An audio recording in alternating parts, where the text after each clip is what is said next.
जूही शुक्ला, कैसे हैं आप लोग। रिसर्च की दुनिया में आप सबका बहुत बहुत स्वागत है। इंदौर से वैकेंसीज आई हैं पीएचडी के लिए। अच्छी यूनिवर्सिटी है, A+ की यूनिवर्सिटी है बाई नाक। तो आप इसे देख सकते हो अगर आप पीएचडी के लिए देख रहे हो, क्योंकि इस टाइम बहुत सारी यूनिवर्सिटी में वैकेंसीज आने वाली है। तो अगर आप पीएचडी के लिए देख रहे हो तो ये आपके लिए बहुत अच्छा टाइम है। आप यहाँ पे इस टाइम अप्लाई कर सकते हो, क्योंकि जो भी मार्च सेशन के लिए फिर जून सेशन के लिए बहुत सारे इस टाइम वैकेंसीज आ रही हैं। तो चैनल को फॉलो कर लीजिएगा ताकि जो भी नोटिफिकेशन हो आपके पास सबसे पहले पहुँच जाए। चलिए शुरू करते हैं कि किस यूनिवर्सिटी से वैकेंसीज आई है, प्लस सारी इन्फॉर्मेशन। मैं आपको सारा इंटरव्यू तक का प्रोसेस बताने वाली हूँ कि क्या क्या पूछा जाएगा, कितने कितने % का सारी चीज़ें होंगी। तो वीडियो को पूरी देखिएगा ताकि आपकी जो भी क्वेरी हो वो क्लियर हो सके। तो चलिए सबसे पहले हम बात कर लेते हैं कि एलिजिबिलिटी क्राइटेरिया क्या होने वाला है। तो वही 55% आपके पोस्ट ग्रेजुएशन में मार्क्स होने चाहिए, तभी आप यहाँ पे एलिजिबल होंगे अप्लाई करने के लिए। 5% का रिलैक्सेशन मिलेगा जो भी रिजर्वेशन कैंडिडेट हैं उनको, जिनको भी रिजर्वेशन गवर्नमेंट ऑफ इंडिया का मिलता है, उन्हें 5% का रिलैक्सेशन मिलेगा। अब हम बात करते हैं कि किस पैटर्न में एग्जाम होगा। सब एक आपका एग्जाम होगा, रिटन एग्जाम होगा, उसके बाद आपका इंटरव्यू होगा। यानी कि 2 पार्ट में ही आपका एग्जाम होने वाला है। एग्जाम क्लियर करना है, उसके बाद आपको इंटरव्यू क्लियर करना है।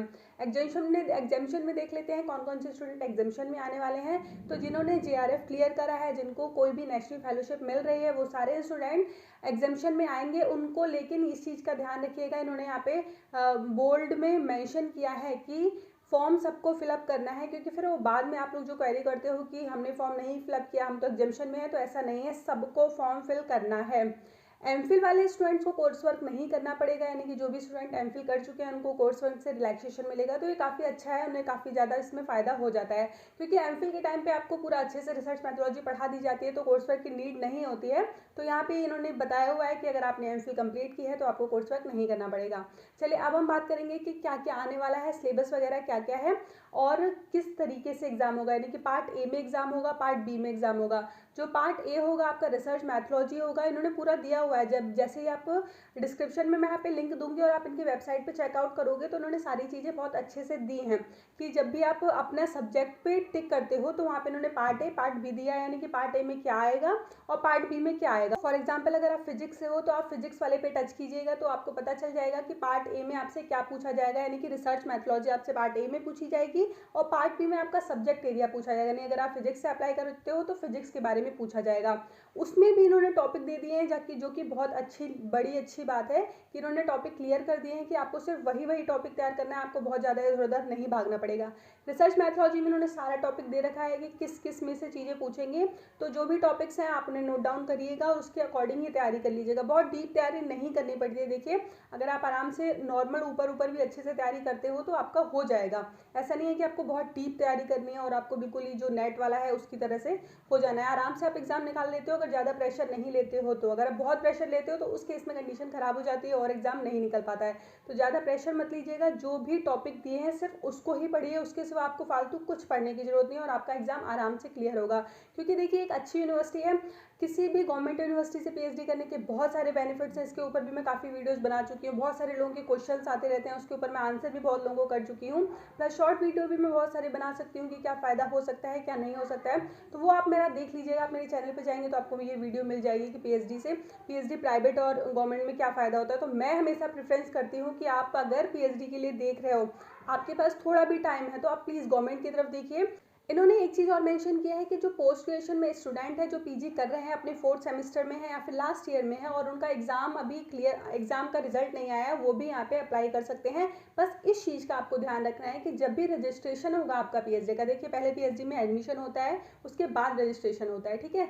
तो जब आप एडमिशन ले लेते हो लेकिन रजिस्ट्रेशन के टाइम पे आपको अपने रिजल्ट दिखाने होंगे, यानी कि उसके बाद आप नहीं कह सकते हो कि हमारा रिजल्ट नहीं आया है। तो अगर आपको लगता है कि रजिस्ट्रेशन के टाइम तक आपका रिजल्ट आ जाएगा तो आप इसे अप्लाई कर लीजिए अगर आप पीजी कर रहे हैं तो।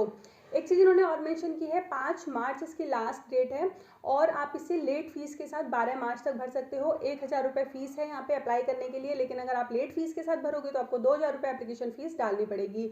तो पूरी कोशिश कीजिए कि 5 मार्च तक कर लें, क्योंकि अभी तो आपके पास बहुत सारा टाइम है और आप आराम से देख सकते हो, इसको अच्छे से डीपली पढ़ सकते हो, उसके बाद अप्लाई कर सकते हो। किसी भी यूनिवर्सिटी के लिए अप्लाई करने से पहले आपको उसकी NIRF रैंकिंग, उसकी नाक ग्रेड, ये सारी चीज़ें चेक करना बहुत ज़रूरी होता है, क्योंकि स्पेशली PhD के लिए अगर आप गलत यूनिवर्सिटी में एडमिशन लेते हैं तो फिर आपको खुद में दिक्कत होती है। तो इसलिए आप अच्छे से समझ लीजिए कि यूनिवर्सिटी कैसी है, यूनिवर्सिटी की NIRF रैंकिंग कैसी है। आप अच्छे से जानते हो किसी भी यूनिवर्सिटी की बिल्डिंग्स या फिर उसका बाकी सारी फीस एंड ऑल देके आप अच्छा बुरा नहीं कह सकते। उसके लिए आपको बहुत सारी चीज़ें चेक करनी होती है। फॉर एग्जाम्पल NIRF रैंकिंग, नाक की टीम के द्वारा उसको क्या ग्रेड मिला हुआ है, हर साल उसका क्या फ्लक्चुएट हो रहा है, क्या वहाँ से कितने रिसर्च हो रहे हैं, ये सारी चीज़ें आपको देखनी होती हैं।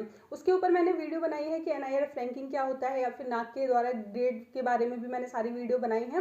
मेरे चैनल पे आप चेक कर लीजिएगा, आप कहेंगे तो मैं लिंक डिस्क्रिप्शन में डाल दूंगी। कस्टमर केयर का नंबर भी दिया गया है कि अगर आपको कोई भी क्वेरी होती है, अगर आप फीस सबमिट करने में या फिर ऑनलाइन फॉर्म भरने में किसी तरह से कोई भी परेशानी होती है, तो आप कस्टमर केयर पे फ़ोन करके पूछ सकते हो, पता कर सकते हो कि आपको ये परेशानी क्यों आ रही है। यहाँ पे मैंने आपको बता दिया था कि पार्ट ए और पार्ट बी में एग्जाम होगा, यानी कि 2 पार्ट्स में आपका एग्जाम होगा। उसको आपका सिलेबस आपको मैंने बता दिया है, वेबसाइट पे दिया है, लिंक मैं डिस्क्रिप्शन में डालूंगी। टेलीग्राम पे आप मुझे फॉलो कर लीजिएगा, वहाँ पे मैं आपको PDF वगैरह शेयर कर देती हूँ। उसके बाद आपका एग्जाम अगर क्लियर हो जाता है, 50% पे आपका एग्जाम क्लियर होगा। अगर आपको एग्जाम में 50% मार्क्स ले आते हैं तो आपका एग्जाम क्लियर हो जाएगा। वहीं 5% का रिलैक्सेशन मिलेगा जो भी रिजर्वेशन में आते हैं स्टूडेंट, जिनको रिजर्वेशन मिलता है, यानी कि SC ST को रिजर्वेशन मिलता है, उनको 5% की छूट मिलेगी। तो उनके लिए अच्छा है, यानी कि 45% पे वो यहाँ पे क्लियर कर लेंगे। उसके बाद देखिए 70% आपका रिटन एग्जाम काउंट होगा और 30% आपका इंटरव्यू होगा, यानी कि आपको इंटरव्यू भी अच्छे से प्रिपरेशन करनी है। इंटरव्यू के लिए भी इंटरव्यू की बात कर लेते हैं, तो इंटरव्यू देखिए 100 नंबर का आपका होने वाला है, 30% का, यानी कि 70% रिटन एग्जाम और 30% आपका इंटरव्यू, और 30% यानी कि 100 नंबर का आपका होगा। तो 100 नंबर ये इस तरीके से डिवाइड करेंगे, 25-25-25 नंबर के 4 पार्ट ये लोग डिवाइड करेंगे, जिसमें पहला आपका रिसर्च प्लान होगा, यानी कि आपको रिसर्च प्रपोजल बना के ले जाना है। इन्होंने रिसर्च प्लान लिखा है, इसका सीधा मतलब यही होता है कि आपको रिसर्च प्रपोजल अपने दिमाग में बना के लेके जाना है कि आपको किस टॉपिक पे काम करना है। करेंगे या नहीं करेंगे ये अलग चीज़ होती है, लेकिन आपको रिसर्च प्लान अपना बनाना है। 2 से 3 पेज का आप बना सकते हो। अगर PPT आता है तो PPT में भी प्रिपेयर कर लेते हो। PPT भी बनाते हो, उसके बाद भी आपको अपने पास हार्ड कॉपी जरूर रखनी चाहिए, क्योंकि कोई भी कभी भी टेक्निकल इशू आ जाता है, कुछ भी आ जाता है, तो उसलिए हार्ड कॉपी जरूर रखिए जो भी आपने अपना रिसर्च प्लान बनाया है। 25 नंबर का आपका रिसर्च प्लान होगा। 25 नंबर का आपका पोटेंशियल चेक होगा कि अगर कोई भी दिक्कत आती है तो स्टूडेंट के अंदर पोटेंशियल लेवल कितना है, अपना ये किस तरीके से कर पाएगा, PhD आगे कोई परेशानी तो नहीं होगी। उसके बाद 25 नंबर आपका कम्युनिकेशन स्किल पे जाएगा, यानी कि बच्चा बोलने में कैसा है, स्टूडेंट बोलने में कैसा है, इस तरह से चीज़ें चेक की जाएंगी। और 25 नंबर आपका सब्जेक्ट, जो भी सब्जेक्ट होगा उसका नॉलेज चेक की जाएगी कि आपको सब्जेक्ट की नॉलेज कितनी है। तो देखिए आप किसी भी इंटरव्यू के लिए जाते हो तो आपके पास बहुत सारी नॉलेज भले होती है, लेकिन आप वहाँ पे बहुत सारी चीज़ें बता नहीं पाते हो। तो हर चीज़ अगर आप थोड़ा थोड़ा भी करोगे, कॉन्फिडेंस लेवल थोड़ा सा बूस्ट करोगे, तो आप आसानी से अपना इंटरव्यू क्लियर कर लोगे। इंटरव्यू में कोई बहुत ज़्यादा नहीं होगा, तो ज़्यादा परेशान मत होइएगा इंटरव्यू को लेके। आपको वही, आपको जो ये 4 चीज़ें मैंने आपको बताई हैं, बस इस चीज़ पे आपको ध्यान देना है और आपका इंटरव्यू काफ़ी अच्छा जाएगा। अगर आप अच्छे से बोलते हो, अच्छे से प्रेजेंट करते हो, तो ये भी बहुत एक अच्छा इम्पैक्ट डालता है कि आपका पोटेंशियल लेवल कैसा है। ऐसा तो नहीं है कि अगर आपका 3 साल में या फिर 2.5-3 साल में आपने PhD कंप्लीट नहीं करी तो आप परेशान हो जाओगे, फिर आगे छोड़ने के बारे में सोचने लगोगे। ये सारी चीज़ें आपसे चेक की जाएंगी। तो इस चीज़ के लिए आप प्रिपेयर होकर जाइएगा कि आपको अपना कॉन्फिडेंस लेवल अच्छा रखना है, कम्युनिकेशन स्किल अच्छी रखनी है, ज़्यादा आर्ग्यूमेंट्स नहीं करने हैं, और आपका आराम से इंटरव्यू आपका क्लियर हो जाएगा। यहाँ पे नो नेगेटिव मार्किंग है, यानी कि ये भी अच्छा है, आपको नेगेटिव मार्किंग नहीं है तो आप आराम से पेपर को दे सकते हो। 26 मार्च को ही इसका एग्ज़ाम लगेगा, यानी कि एग्ज़ाम होगा। आपको सारी इन्फॉर्मेशन बाय मेल आपको मिल जाएगी। तो वेबसाइट भी रेगुलर चेक करते रहिएगा, क्योंकि वेबसाइट चेक करना बहुत ज़रूरी होता है। सारी इन्फॉर्मेशन आपको वहीं पे मिलती है। अब इस टाइम कोई भी एडमिट कार्ड, ये से हॉल टिकट वगैरह घर पे नहीं आते हैं, तो इस चीज़ का भी आपको ध्यान रखना है। सारी चीज़ें आपको वेबसाइट पर मिलेगी, तो टाइम टू टाइम वेबसाइट जरूर चेक करते रहिएगा।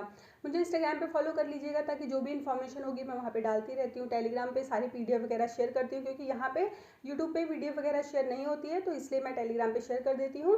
कोई भी दिक्कत होगी तो आप मुझसे कमेंट बॉक्स में पूछ सकते हो। मैं पूरी कोशिश करूँगी कि आपके रेलेवेंट क्वेश्चंस का आंसर दे सकूँ। उम्मीद करती हूँ आपको वीडियो अच्छी लगी होगी। वीडियो अच्छी लगे तो प्लीज़ दूसरों के साथ शेयर, लाइक, कमेंट जरूर कीजिएगा। चलिए मिलते हैं नेक्स्ट वीडियो में, तब तक के लिए थैंक यू।